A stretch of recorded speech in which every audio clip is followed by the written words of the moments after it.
Ini kasus tindak pidana korupsi pertama yang diberikan amnesti dan abolisi.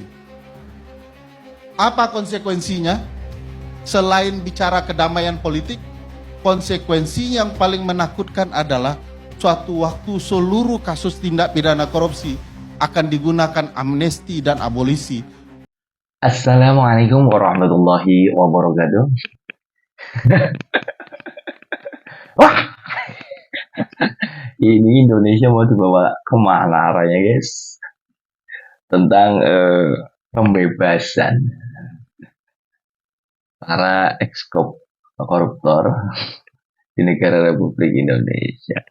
Bapak Prabowo mengeluarkan statement abolisi dan juga amnesti kepada Hasto dan juga Temenggung.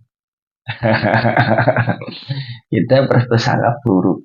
Gimana ya, kita bingung ini sebagai YouTuber Nusantara. Harus bagaimana? Ya kita sebagai masyarakat awam yang tidak tahu politik, yang tidak tahu apa-apa, kita mungkin ini jalan terbaik oleh pemerintah Republik Indonesia. Kita simak video dari Bapak Yusril. Saya ingin menegaskan bahwa pemberian amnesti dan abolisi terhadap Hasto Kristianto dan kepada Thomas Lembong telah dilakukan sesuai dengan ketentuan dalam Undang-Undang Dasar 45 dan Undang-Undang Darurat Nomor 11 Tahun 1954 tentang amnesti dan abolisi. Pasal 14 Undang-Undang Dasar 45 tegas menyatakan bahwa Presiden memberikan amnesti dan abolisi dengan memperhatikan pertimbangan Dewan Perwakilan Rakyat, dan pertimbangan itu sudah dimintakan oleh Presiden melalui surat kepada DPR, dan Pak Presiden juga telah mengutus dua menteri, yaitu Menteri Hukum dan Mensesnek, dalam rangka berkonsultasi dan meminta pendapat Dewan Perwakilan Rakyat atas rencana beliau untuk memberikan amnesti dan abolisi kepada Pak Hasto dan kepada Pak Thomas Lembong dan lebih daripada 1.000 narapidana yang juga dimohonkan diajukan permohonan amnestinya kepada Presiden, dan Presiden memintakan pendapat kepada Dewan Perwakilan Rakyat. Jadi kalau kita membaca ketentuan di dalam pasal 2 dan pasal 4 dari Undang-Undang Nomor 11 Tahun 54 tentang amnesti dan abolisi itu, jika seseorang atau sekelompok orang diberikan amnesti, maka segala akibat hukum dari tindak pidana yang dilakukan dihapuskan. Kemudian dengan abolisi, maka segala penuntutan terhadap tindak pidana yang dilakukan oleh seseorang atau sekelompok orang dihapuskan. Dengan demikian, sudah tepat apa pemberian amnesti dan abolisi terhadap Pak Hasto dan terhadap Pak Thomas Lembong ini. Ya, sudah jelas sekali, guys. Pak Yusri itu sudah memberikan hukuman bahwasanya kepada Thomas Lembong dan juga Hasto, ya kan, berikan surat kebebasan karena dari Bapak Presiden Bapak Prabowo. Harusnya Anda itu semuanya berterima kasih, syukur kepada Allah bahwasanya Anda itu sudah dibebaskan 1.116 ex koruptor dikeluarkan. Ya mungkin kita kenapa dikeluarkan sih? Mungkin dari Bapak Prabowo daripada ya kan memberikan makan, hanya menghambur-hamburkan uang negara untuk memberikan yaitu makan, memberikan minum untuk kehidupan Bapak Hasto dan juga Thomas Lembong, lebih baik uang ini dipergunakan seguna-gunanya untuk kemajuan kesejahteraan masyarakat negara Republik Indonesia ini daripada untuk memberi kepada seorang koruptor. Makanya lebih baik dibebaskan. Mungkin seperti itu, kita berprasangka buruk, baik saja. Cuma yang saya tidak pikir dulu itu Bapak Prabowo Subianto itu pada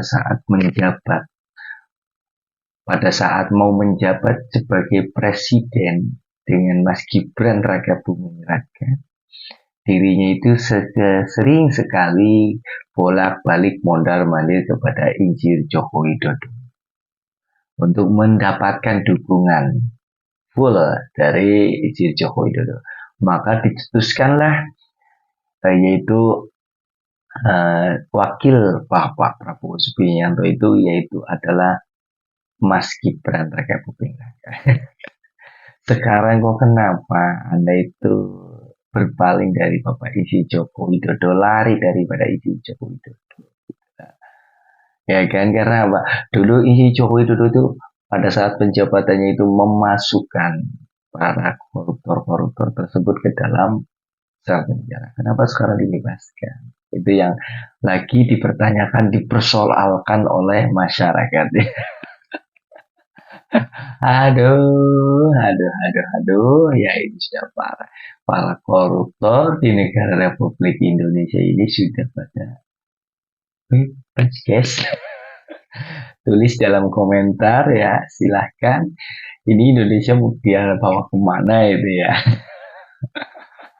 Apakah Indonesia sekarang sedang baik-baik saja atau sedang tidak baik-baik saja? Ini harusnya menjadi prospek pemerintahan Republik Indonesia. Dan sudah banyak beredar bahwasanya merah putih ini berkibar ya. Di bawahnya ada bendera bajak laut. One Piece. Ini apa artinya? Bapak Prabowo Subianto itu memberikan statement keluaran bahwasanya para koruptor di seluruh negeri ini, yaitu di negara Republik Indonesia, dikeluarkan pada saat 17 Agustus sebelum menjelang memperingati HUT RI yang ke-8. Ini ada apa ya? Kita simak saja katakanlah video-video yang terkait masalah yaitu pembebasan Hasto dan juga Thomas Lembong. Ini kasus tindak pidana korupsi pertama yang diberikan amnesti dan abolisi. Apa konsekuensinya? Selain bicara kedamaian politik, konsekuensi yang paling menakutkan adalah suatu waktu seluruh kasus tindak pidana korupsi akan digunakan amnesti dan abolisi, sehingga kita cerita mengejar koruptor sampai ke Antartika bisa jadi batal. Besok elit politik bebas korupsi, bro.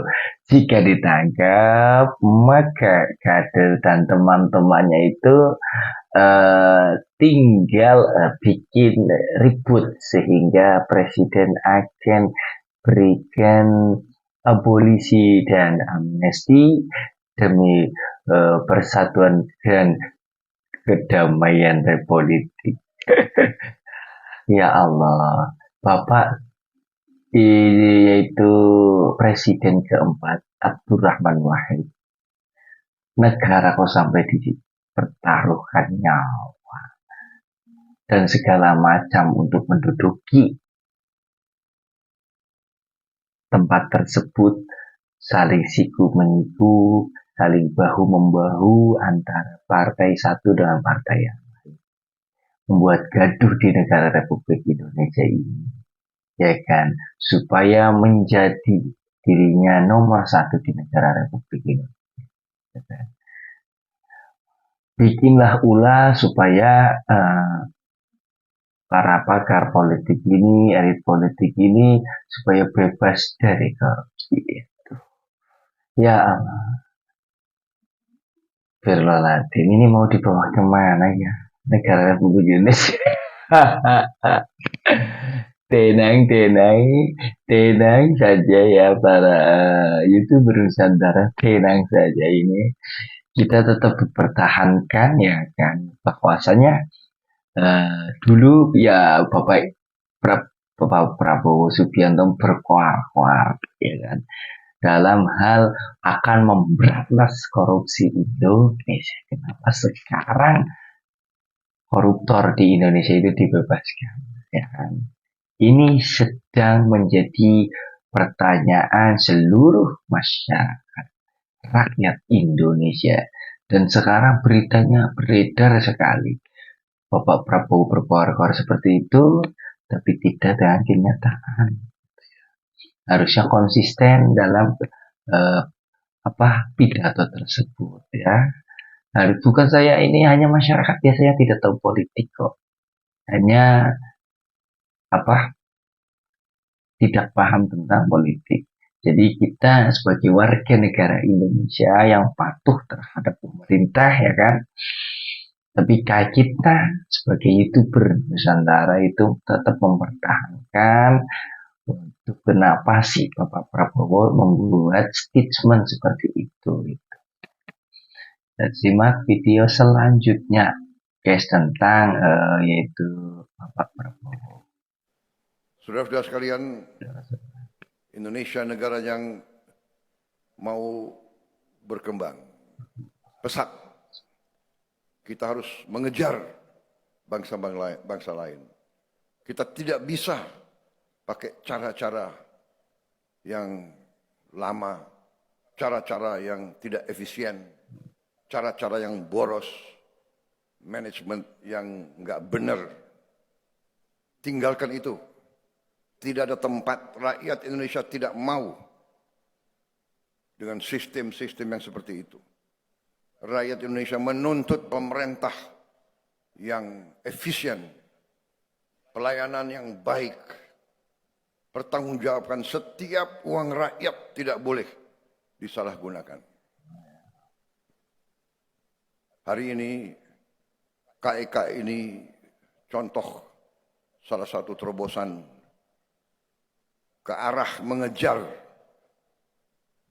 ketinggalan kita, dan ini harus ditiru oleh banyak sektor lain. Sudah jelas sekali ya katanya Indonesia supaya tidak ketinggalan jauh tentang kemajuan negara Republik Indonesia ini. Negara ini bisa maju, bisa berkembang. Ya, kan?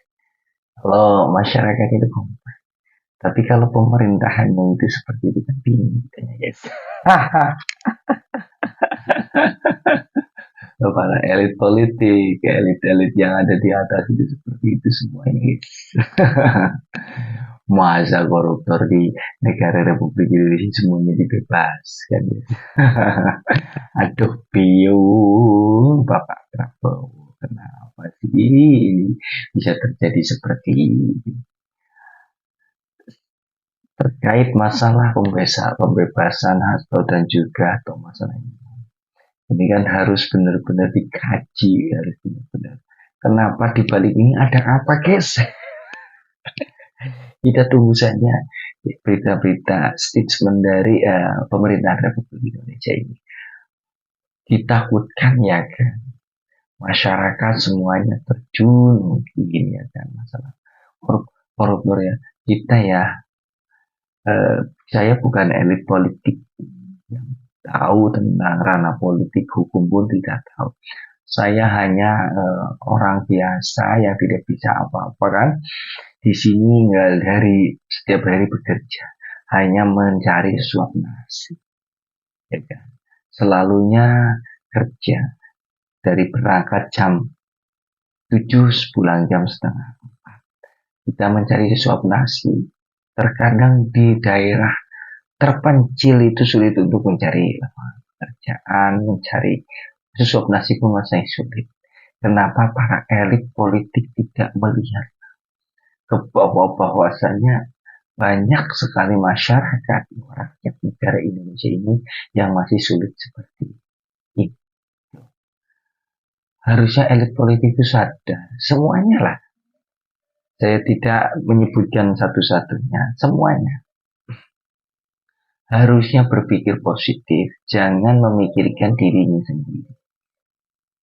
Tapi saya melihat seperti ini sama saja pemerintah itu ya setidaknya itu menekan kepada masyarakat, pajak mahal segala macam. Kenapa itu masyarakat yang jadi sasarannya? Selalu kita menjadi sasarannya. Diam, selalunya diam.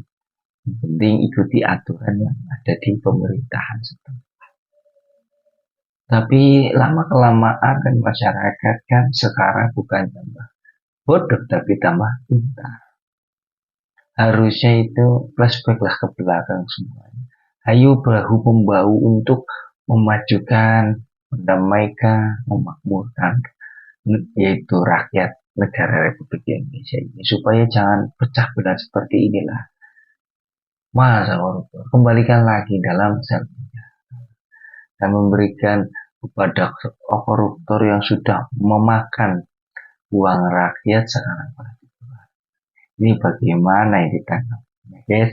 Tolong kalau ditulis dalam komentarnya supaya ada pencerahan, ya kan, kita sebagai warga netizen dan juga rakyat biasa yang tidak tahu politik dan hukum, bagaimana ini arahnya, guys. Terima kasih.